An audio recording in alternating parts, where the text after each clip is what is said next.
अस्सलामुअलैकुम tenth class, कैसे हैं आप सब। उम्मीद है खैरियत से होंगे।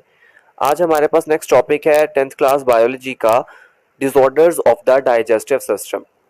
इससे पहले हमने रोल ऑफ लिवर का टॉपिक पढ़ा था और उसके बाद 2-3 दिन से मैं लेक्चर नहीं बना रहा क्योंकि मेरे पास असल में थोड़ा सा टाइम नहीं था।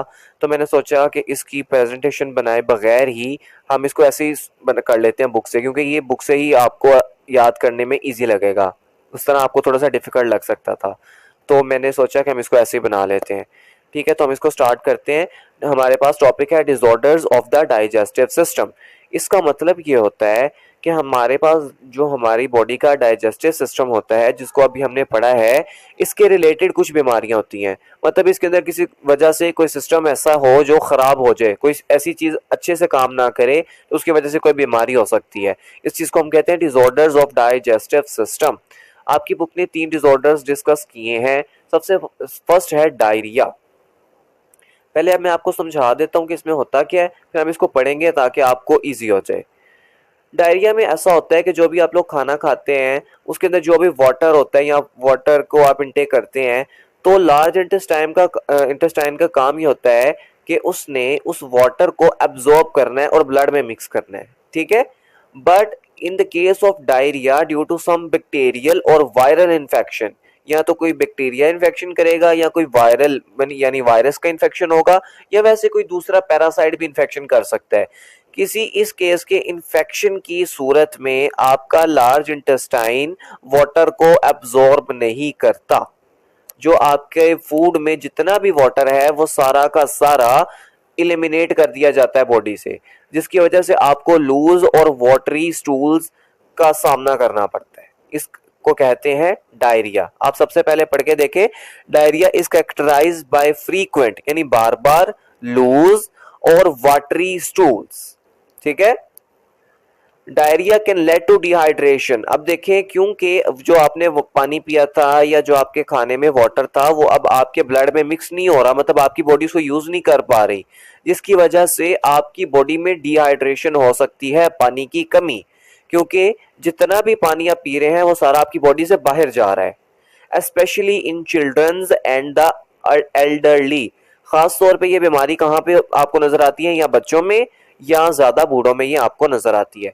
अब इसके साइंस और सिम्टम्स क्या होते हैं जिससे हमें पता चल जाता है कि डायरिया हो गया है। एब्डोमिनल क्रैम्प्स और पेन, मतलब आपके पेट में बहुत ज्यादा आपको पेन महसूस होती है, ब्लोटिंग महसूस होती है, एंड डिहाइड्रेशन, और डिहाइड्रेशन महसूस होती है जिसमें आपको प्यास लगती है, आपका माउथ ड्राई होता है और यूरिन डार्क आता है। अच्छा, किस वजह से हो सकता है, इसके कॉजेज क्या है। ये इन्फेक्शन की वजह से हो सकता है कि कोई बैक्टीरियल इन्फेक्शन का हो जाए, या कोई वायरल इन्फेक्शन हो जाए, या कोई पैरासिटिक इन्फेक्शन हो जाए, या किसी फूड से आपको एलर्जी हो तो वो फूड खाने से भी आपको ये हो सकता है। स्ट्रेस से भी आपको ये डायरिया का मसला हो सकता है। और certain medication such as antibiotics, कुछ खास एंटीबायोटिक्स होती हैं, उनको खाने से भी आपको डायरिया हो सकता है। अब इसका ट्रीटमेंट क्या है। Drinking plenty of fluids. अब बेशक आपकी बॉडी में फ्लूइड बाहर सारा निकलता रह रहा है, बट आपको फिर भी फ्लूइड को ज्यादा से ज्यादा ड्रिंक करना चाहिए। उसकी रीजन ये है कि आपकी बॉडी में कहीं ना कहीं से तो थोड़ा बहुत तो वाटर जो होगा वो आपकी बॉडी में मिक्स होता रहेगा। ठीक है, मतलब आपके माउथ से कहीं ना कहीं से थोड़ी बहुत तो एब्जॉर्प्शन हो रही होगी। ठीक है, ताकि आपकी बॉडी के अंदर कोई कमी ना आए। उसके बाद आप लोग क्या करें, यूज ऑफ ओआरएस। अब ओआरएस आपको पता है किसी भी फार्मेसी से आपको मिल जाता है। ओआरएस का मतलब होता है ओरल रीहाइड्रेटिंग सॉल्यूशन।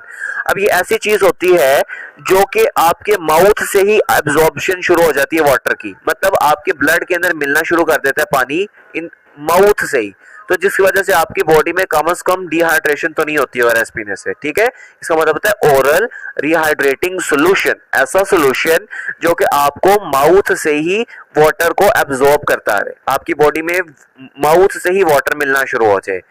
अच्छा, अब इसके अंदर आपको क्या करना पड़ता है, अगली चीज है ईटिंग ऑफ सॉफ्ट डाइट। आपको ऐसी डाइट खानी चाहिए जो काफी सॉफ्ट हो। And using anti diarrhoeal medications. अब कुछ ऐसी मेडिसिन भी होती हैं जो कि आपको डायरिया से बचाती हैं, आपको वो मेडिसिन लेनी चाहिए। टेकिंग एंटीबायोटिक्स, अगर आपको बैक्टीरियल इन्फेक्शन है तो यू शुड टेक एंटीबायोटिक्स और other treatments in other cases. ठीक है, तो ये थी हमारी ट्रीटमेंट।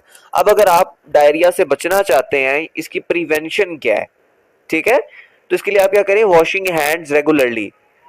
आप लोग क्या करें, हाथों को रेगुलरली धोया करें, स्पेशली बिफोर ईटिंग और after using the bathroom. Washroom को इस्तेमाल करते हुए या उसके बाद, और खास तौर पे खाना खाने से पहले आप लोग जरूर हाथ धोया करें। अवॉइडिंग कंटामिनेटेड फूड और water, avoid stress, stress avoid करें, और कंटामिनेटेड फूड मतलब बगैर धुला हुआ खाना मत खाएं। हमारे पास दूसरा डिसऑर्डर है कॉन्स्टिपेशन। अब कॉन्स्टिपेशन डायरिया का बिल्कुल ऑपोजिट है। अब कॉन्स्टिपेशन में ये होता है कि असल में आपके फूड के अंदर जो आप फूड खा रहे हैं, या बाजू का ऐसा होता है कि उसके अंदर फाइबर्स कंप्लीट नहीं हो रहे होते, या आप जो खाना खा रहे हैं उसके साथ या आम रूटीन में आप वाटर का इंटेक बहुत कम कर रहे हैं, जिसकी वजह से आपकी बॉडी में डिहाइड्रेशन हो सकती है। लेक ऑफ फिजिकल एक्टिविटी और कुछ दूसरी मेडिसिन खाने की वजह से आपकी बॉडी में ये होता है कि आपकी जो एक नॉर्मल रेगुलर रूटीन होती है ना फेसेस की, वो डिस्टर्ब हो जाती है। मतलब रेगुलर इंटरवल्स पे आपको फेसेस का नहीं एलिमिनेट हो सकती आपकी बॉडी से, ये बहुत ज़्यादा टाइम ले जाती है, जो कि एक बहुत पेनफुल और ख़तरनाक मसला होता है। हम इसको पढ़ के देखते हैं। Constipation is a condition in which faeces are not eliminated from the body at regular intervals. कि आपकी बॉडी से फीसेस रेगुलर मतलब एक रेगुलर इंटरवल्स पे आपकी बॉडी से बाहर नहीं जा पाती। अब इसके साइंस और सिम्टम्स क्या है, इन फ्रीक्वेंट और डिफिकल्ट बाउल मूवमेंट, ठीक है, less than 3 time a week, एक वीक में 3 दफा से भी कम आपको ये होता है कि आप फीसेस एलिमिनेट कर सके अपनी बॉडी से। हार्ड एंड ड्राई स्टूल, और आप जो स्टूल्स होते हैं वो बहुत हार्ड और ड्राई होते हैं। एंड एब्डोमिनल डिस्कम्फर्ट और ब्लॉटिंग, और आपके पेट में भी आपको बहुत सा मसला नजर आ रहा होता है, दर्द हो रही होती है, और वैसे भी बेसुकून सा इंसान रह रहा होता है। इसके कॉजेज क्या हो सकते हैं, lake of fibre in the diet. जिस भी बंदे को कॉन्स्टिपेशन है उसको ये चाहिए कि वो अपने फूड में फाइबर की मिकदार बढ़ाए। डिहाइड्रेशन, इस डिहाइड्रेशन की वजह से भी हो सकता है, क्योंकि आपके जो एब्डोमिनल जो या लार्ज इंटेस्टाइन है उसके पास जब वाटर आएगा ही नहीं, तो कॉन्स्टिपेशन मतलब जो स्टूल है उसकी वो थोड़ा सा मतलब हार्ड बनेगा, ठीक है। तो डिहाइड्रेशन भी कॉज हो सकता है, लेक ऑफ फिजिकल एक्टिविटी हो सकता है, और कुछ खास मेडिसिन जैसे कि पेन किलर या आयरन के सप्लीमेंट्स कुछ लोग लेते हैं, इस केसेस में भी आपको कॉन्स्टिपेशन हो सकती है। And other disease like diabetes, इसमें भी ये मसला हो सकता है। हमारे पास है जी इसका ट्रीटमेंट, इंक्रीजिंग फाइबर इनटेक। आपको फाइबर ज्यादा लेना चाहिए जो कि फ्रूट्स में, वेजिटेबल्स में और होल ग्रेन्स में होता है। ड्रिंकिंग प्लेंटी ऑफ वाटर, पानी बहुत ज्यादा पिए। Regular exercise, use medicine as prescribed by the doctor, ठीक है। कुछ मेडिसिन होती हैं एमल्शन वगैरह, वो आपको डॉक्टर प्रिस्क्राइब करते हैं, आप वो खाएं। अब इससे बचने के लिए आप क्या कर सकते हैं, प्रिवेंटिव मेजर्स क्या है इसके, eating a high fibre diet and drinking plenty of water या फ्लूइड, ठीक है। अब हमारे पास third and the last disorder है डाइजेस्टिव सिस्टम का, अल्सर।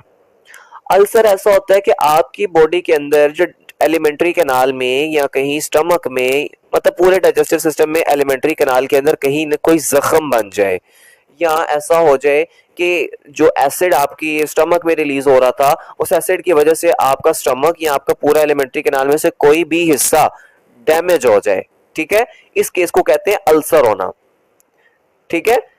तो हम इसको पढ़ते हैं, peptic ulcer are sores that develop in the walls of alimentary canal, कि ये एलिमेंट्री कैनाल में बनने वाले वो जख्म होते हैं, ठीक है। अब ulcer usually develop in the wall of stomach, खास तौर पे ये अल्सर स्टमक की वॉल में बनते हैं क्योंकि स्टमक में जो होता है पेप्सिन वो भी होता है और हाइड्रोक्लोरिक एसिड भी होता है, मतलब बहुत स्ट्रॉन्ग चीजें होती हैं, और खास तौर पे ये स्टमक में हो सकता है। और जो अल्सर स्टमक में होता है उसको कहते हैं गैस्ट्रिक अल्सर। उसके अलावा However, अल्सर में ऑल्सो डेवलप इन ड्यूडेनम, अगर ड्यूडेनम में अल्सर डेवलप हो जाए तो उसको ड्यूडेनल अल्सर कहते हैं, और अगर ओसोफेगस में हो जाए तो उसको ओसोफेजियल अल्सर कहते हैं। अब इसके साइंस और सिम्टम्स क्या हैं, सबसे पहले ये बर्निंग स्टमक पेन, स्टमक में आपको बर्निंग और बहुत ज्यादा पेन होती है। उसके बाद रश ऑफ सलाइवा आफ्टर री गर्जिटेशन, कि आप हल्की सी रिगर्जिटेशन, मतलब जिस तरह आप च्युइंगम खाते हैं मुंह को हिलाएं, जैसे कि आप खाना खाने वाला मोमेंट होता है माउथ का चबाने वाला, अगर आप वैसे ही मुंह को चबाएंगे तो बहुत ज्यादा सलाइवा प्रोड्यूस हो जाएगा। लॉस ऑफ एपिटाइट, आपको भूख खत्म हो जाएगी। वेट लॉस, आपका वेट कम होना शुरू हो जाएगा, मतलब वजन कम होना शुरू हो जाएगा। एंड ब्लड वॉमिटिंग, आपकी वॉमिटिंग में आपको ब्लड आता नजर आएगा। अभी किस वजह से हो सकता है? खासतौर पे infections due to Helicobacter pylori bacteria, यानी कि खास किस्म का बैक्टीरिया है जिसका नाम है हेलिकोबैक्टर पाइलोरी। इस बैक्टीरिया के इन्फेक्शन की वजह से आपको अल्सर हो सकता है। Long term use of non steroidal anti inflammatory drugs, ये पूरा नाम है, इसको आमतौर में हम पेन किलर्स कहते हैं। अगर आप पेन किलर्स को बगैर डॉक्टर की एडवाइस से लगातार रोज बरोज खाते हैं या रोज ही खा लेते हैं तो इस वजह से हाईली चांस होते हैं कि आपको बहुत खतरनाक अल्सर हो जाए। तो आप ये ख्याल किया करें कि जो पेन किलर्स होते हैं, ब्रूफोन या डिक्लोरान, इस तरह के मेडिसिन को ज्यादा देर के लिए ना खाएं, वरना बहुत खतरनाक अल्सर हो सकता है।